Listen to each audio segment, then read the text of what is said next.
Bueno, abordaremos el tema del género del Plasmodium, el que es responsable del paludismo o malaria. Esta es una enfermedad que es de gran impacto mundial y está sobre todo en zonas tropicales y subtropicales. Se tratan de protozoarios parásitos intracelulares obligados que se van transmitiendo por la picadura del mosquito hembra del género Anopheles. El ciclo vital del parásito pues se llega a dividir entre el hospedero vertebrado, que es el ser humano, y el invertebrado, que es el mosquito que se mencionó antes. Y se sabe que muestra adaptaciones morfológicas y funcionales en cada etapa que va pasando para así garantizar pues su supervivencia. Ahora pasaremos a hablar sobre la morfología y la estructura. Conocemos que el Plasmodium tiene distintas formas morfológicas según la etapa del ciclo de vida en que se encuentre, como lo pueden ser trofozoitos, esquizontes, merozoitos y gametocitos. Se observan mediante frotis sanguíneos teñidos por Giemsa o Wright con las características siguientes, como son la cromatina nuclear rojiza, el citoplasma azul, y que llegan a estar pigmentados por pardo negruzco debido a la hemozoína. De igual forma, en algunos eritrocitos que han sido infectados se pueden mostrar invaginaciones de la membrana. Los gametocitos llegan a ser más grandes y no presentan una división nuclear, y durante su desarrollo se va cambiando la forma del citoplasma. Después tenemos el Plasmodium vivax y el Plasmodium ovale, que aumentan el tamaño del eritrocito, llegan a presentar puntos de Schüffner, que son unos gránulos de tonos rosados, y se pueden observar en los cultivos todas las etapas asexuales, mientras que en el ovale se deforma el eritrocito y dándole una forma irregular, como se puede observar en las imágenes. Aquí tenemos el ovale presentándose de formas irregulares y el vivax pues teniendo esos tonos rosados. Después tenemos el Plasmodium malariae, que los eritrocitos no se ven aumentados de tamaño y no tienen como tal gránulos. También se observan los trofozoitos en forma de banda, que aquí se puede observar, esto es el trofozoito, y los merozoitos se ven dispuestos en rosetas, como en esta imagen.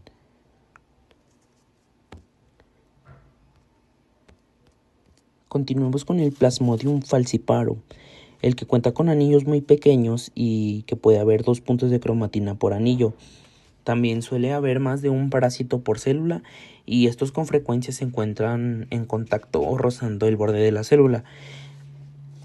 Presentan puntos de Maurer con forma de hendidura, como lo podemos ver aquí en la imagen, pero se nos dice que son en menor cantidad que los de Schüffner. Sus esquizontes y merozoitos no se ven en la sangre periférica y los gametocitos grandes se encuentran en forma de banana, como en la imagen. Ahora continuaremos con la fase de esquizogonia o la fase hepática, que es cuando los esporozoitos viajan por el torrente sanguíneo y penetran a los hepatocitos en aproximadamente 1 hora. Estos se fijan mediante algunas proteínas en la superficie de los hepatocitos. En el Plasmodium vivax y en el Plasmodium ovale algunos entran en estado de latencia para posteriormente generar una recaída. Los activos se multiplicarán, sabiéndose que un esporozoito produce hasta 40.000 merozoitos. Entre un periodo de 1 a 2 semanas, los hepatocitos se romperán y liberarán a los merozoitos, después entrando a la fase eritrocítica, que es cuando los merozoitos se unen a receptores en eritrocitos y así logrando entrar y transformarse en trofozoitos anulares. Luego estos se van a empezar a desarrollar en esquizontes con múltiples núcleos. De igual forma, se sabe que cada esquizonte produce de 6 a 24 merozoitos. Entonces el eritrocito se romperá y liberará los parásitos, llegando así a la repetición del ciclo, por lo que les dije que es como un bucle, que es cuando los nuevos merozoitos que acaban de salir también del eritrocito invaden más eritrocitos los cuales algunos de estos se diferencian en gametocitos sexuales, que estos no van a destruir los eritrocitos, sino van a estar circulando en el torrente sanguíneo hasta que un nuevo mosquito llegue y pique a este humano que esté infectado para volver a iniciar el ciclo. Siendo así que el ciclo sexual sigue hasta que el huésped desarrolla inmunidad parcial. Después las recaídas, como les mencioné, que el Plasmodium vivax y el Plasmodium ovale forman esporozoitos latentes en el hígado, que estos pueden reactivarse meses u años después, causando así una liberación de merozoitos y el reinicio del ciclo automáticamente, y a esto se le conoce como una recaída. Bueno, ahora les hablaré un poco de su fisiología. Sabemos que las especies de Plasmodium se diferencian por el tipo del eritrocito que invaden, como por ejemplo el Plasmodium vivax y el Plasmodium ovale invaden a las células más jóvenes. El Plasmodium malariae invade a las células que están más envejecidas y el Plasmodium falciparum invade las células de todas las edades, generando una parasitemia demasiado alta y enfermedades de mayor gravedad. Igualmente, la invasión también depende de algunos receptores específicos. Por ejemplo, el Plasmodium vivax requiere del antígeno Dufi y por eso algunas personas con Dufi negativas, que son más comunes en África Occidental, son resistentes. El Plasmodium falciparum utiliza la glucoproteína A de los eritrocitos.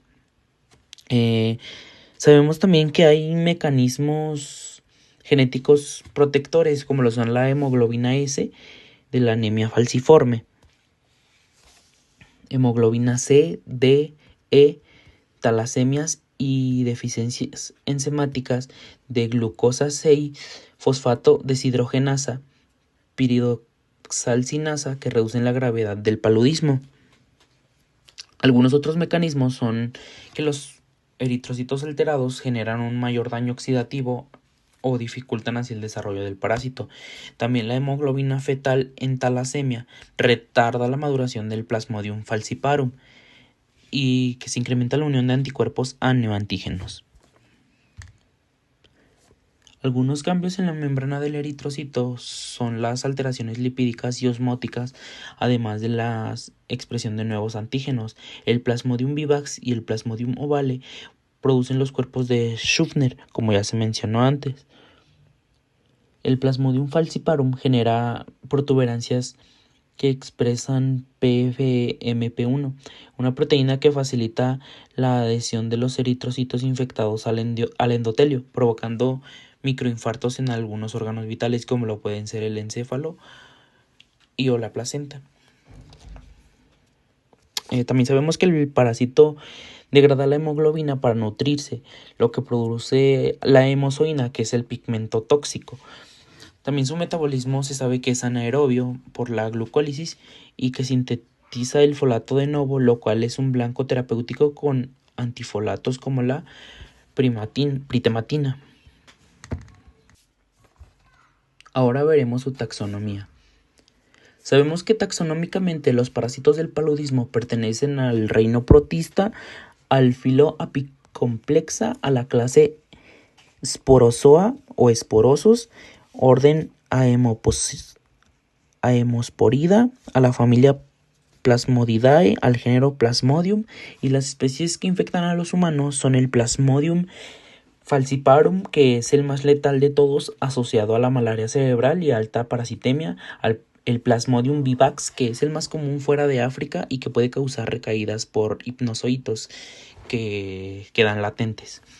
El Plasmodium malariae, que causa infecciones crónicas y que son generalmente leves. El Plasmodium ovale, que es raro y que es más predominante en África Occidental y también llega a causar recaídas. Y una especie que ha surgido últimamente, que es el Plasmodium knowlesi, que infecta principalmente a primates en el sureste asiático, pero puede transmitirse al humano y de igual forma causar casos graves. Y les voy a hablar de la patología y la patogenia.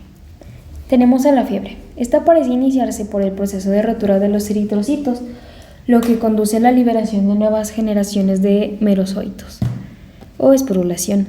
Se sospecha que la fiebre es causada por los pirógenos liberados durante la esporulación y por la interleucina 1 y el factor de necrosis tumoral liberados por los macrófagos. Las altas temperaturas a más de 40 grados destruyen a los parásitos maduros, lo que lleva a una sincronización de la esporulación, provocando una fiebre periódica cada 48 horas y 72 en el caso del Plasmodium malariae. En las etapas iniciales del paludismo, los eritrocitos contienen parásitos en diferentes fases, lo que provoca esta fiebre irregular y éctica. Anemia. Los eritrocitos parasitados son fagocitados por el sistema reticuloendotelial y destruidos durante la esporulación.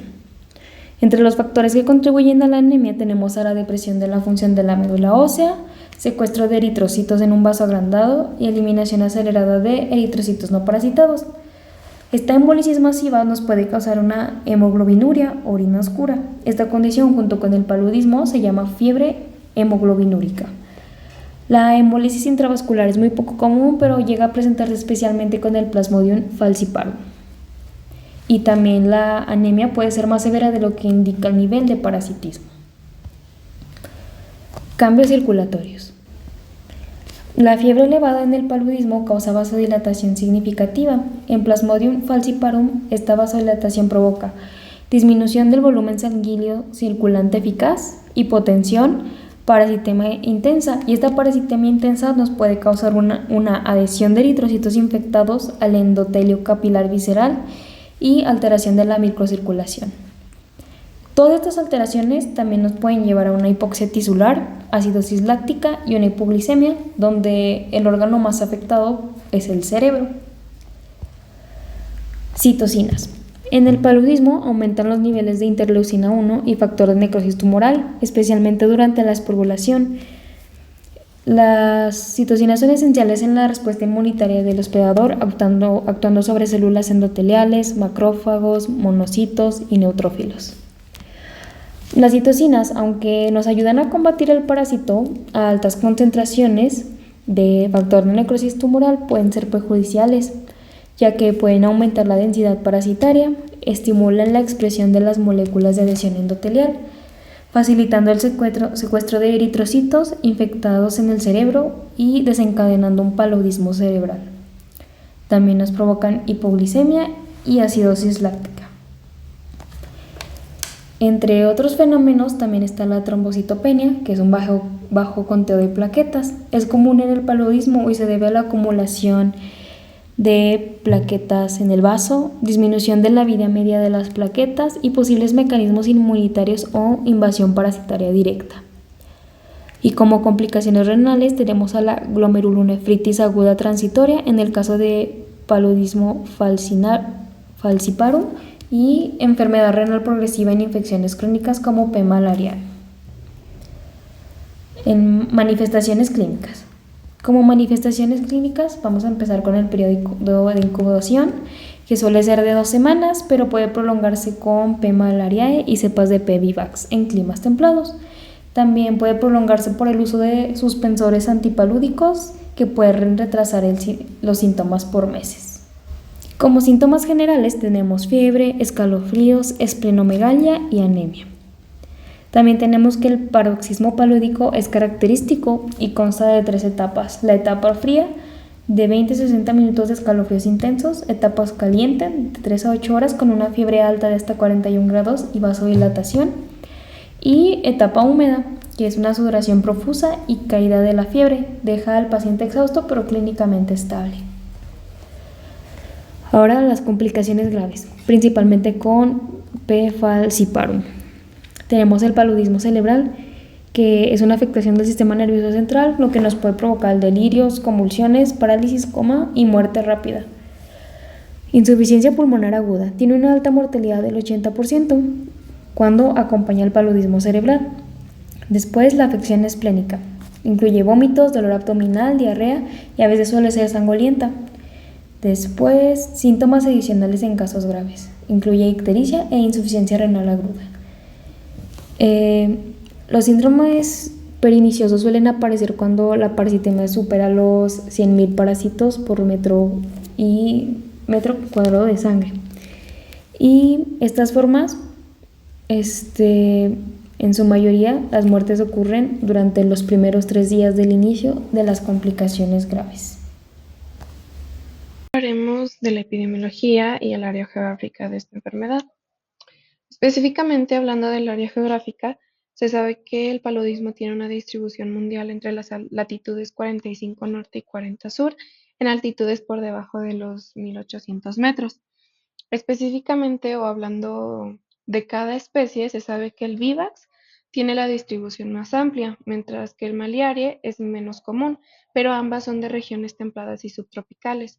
La especie del falciparum es dominante de los trópicos y la especie ovale es poco común y está principalmente en África.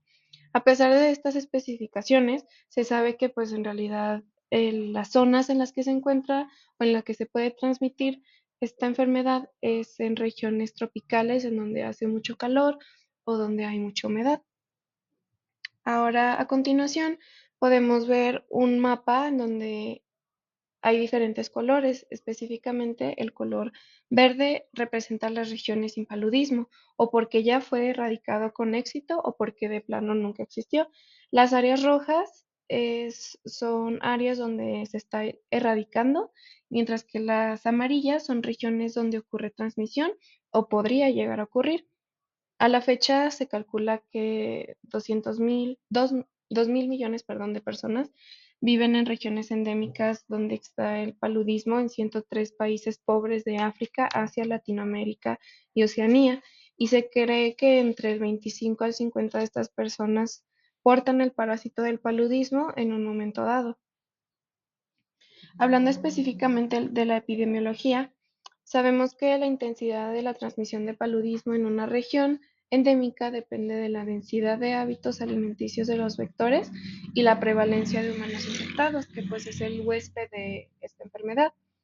Existen también regiones a las que se le llama hiperendémicas, que son regiones donde el 50% de la población presenta parasitemia y la transmisión suele ser constante y las manifestaciones son moderadas por el desarrollo de inmunidad, por lo que por la por lo común o por lo común que ocurre en estas transmisiones, pues la inmunidad va aumentando. Cuando la prevalencia de la enfermedad es baja, la transmisión suele ser intermitente y en realidad la mortalidad está restringida en gran medida a lactantes y adultos no inmunizados que migran hacia estas regiones. Esto provoca que no se desarrolle una inmunidad fuerte y la población sufre de brotes epidémicos repetidos, por lo general estacionales, por eso llega a ser intermitente, porque la transmisión puede darse en condiciones específicas de una estación en donde crece este nivel o estos porcentajes de transmisión y puede desaparecer en el cambio de estación. Y este impacto es compartido por personas de todas las edades, por lo que pues podemos decir que los estados hiperendémicos con estos se modifican las manifestaciones clínicas, guardando la mortalidad para cierto grupo de personas. Casi de 1 a 3 millones de individuos fallecen cada año por paludismo y en su mayor parte son niños. Y se sabe que el desarrollo de resistencia al fármaco antipalúdico de uso más amplio, que hablaremos más adelante, ha incrementado las tasas de mortalidad de 4 a 8 veces.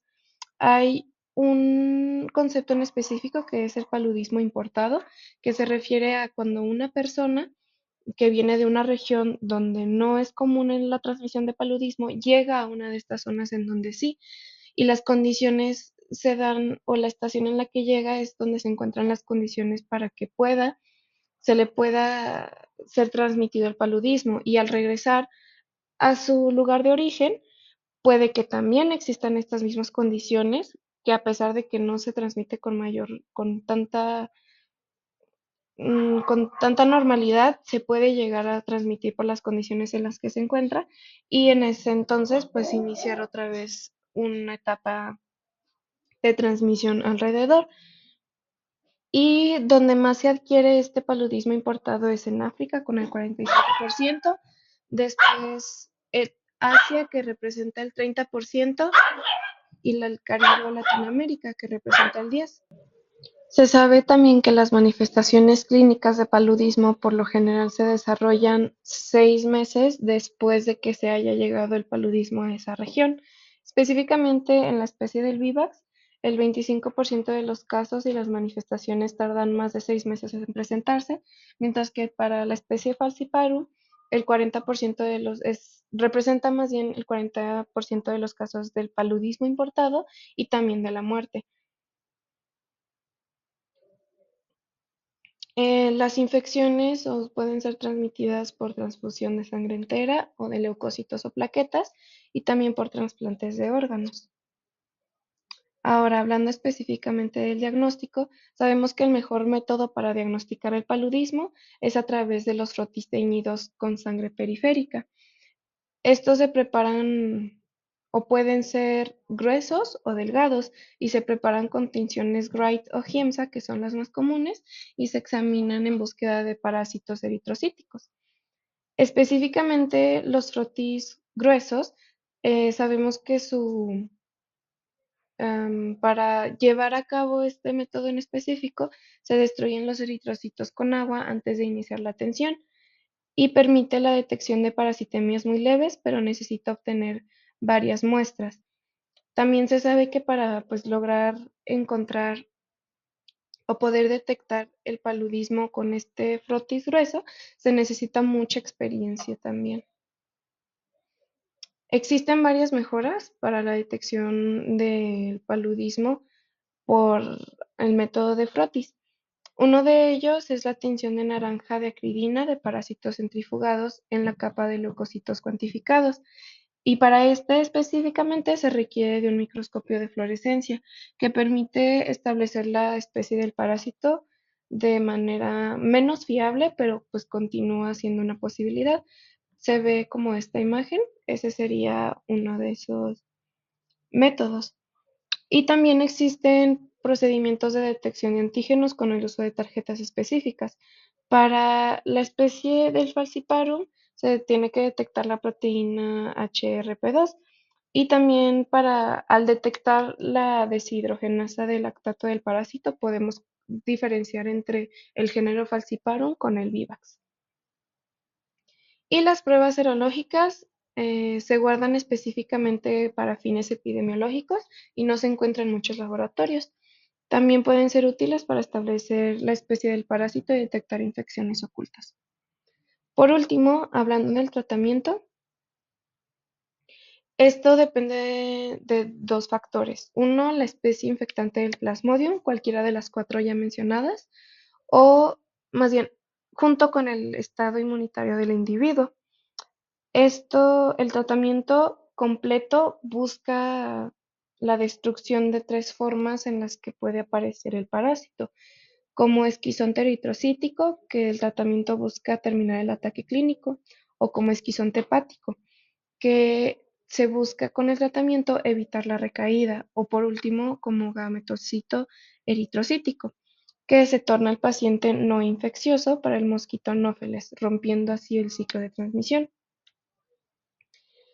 Son en estas etapas más o menos en las que los tratamientos están fijados, pero se sabe que no hay un fármaco en específico que cumpla con estas tres funciones, por lo que se buscan estrategias de quimioterapia. Como podemos ver en esta tabla, el fármaco más usado es la cloroquina, que ya la mencioné anteriormente como el fármaco como de excelencia, pero incluso este fármaco hay una especie en específico que es muy resistente, que es la especie del falciparum.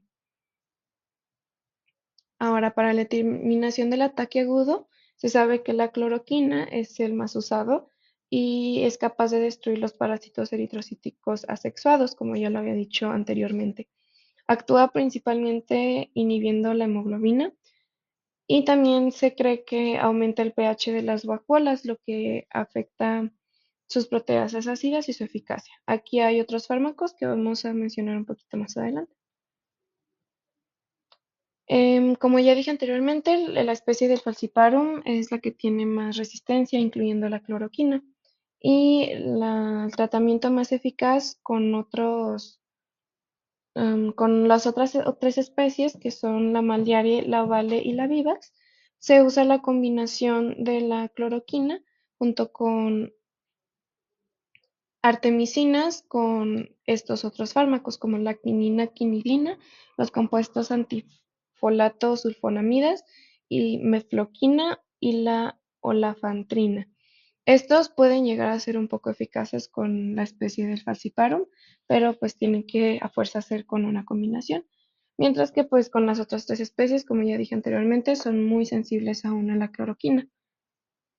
Y por último, sabemos que para una curación radical, las infecciones específicamente con las especies Vivax y Ovale persisten los esquizontes hepáticos y deben ser destruidos para evitar la resiembra de eritrocitos circulantes con la recaída consecuente. Específicamente el fármaco de la primaquina es el que se usa para esto. Su repetición con diferentes, bueno, más bien la repetición de este específico tratamiento con primaquina con dosis más grandes en cada vez aumenta la tasa de éxito. Y este fármaco puede servir incluso, puede llegar a ser muy eficaz contra la especie de falciparum, a pesar de su resistencia con muchos otros fármacos. Esto sería todo por nuestra parte. Muchas gracias.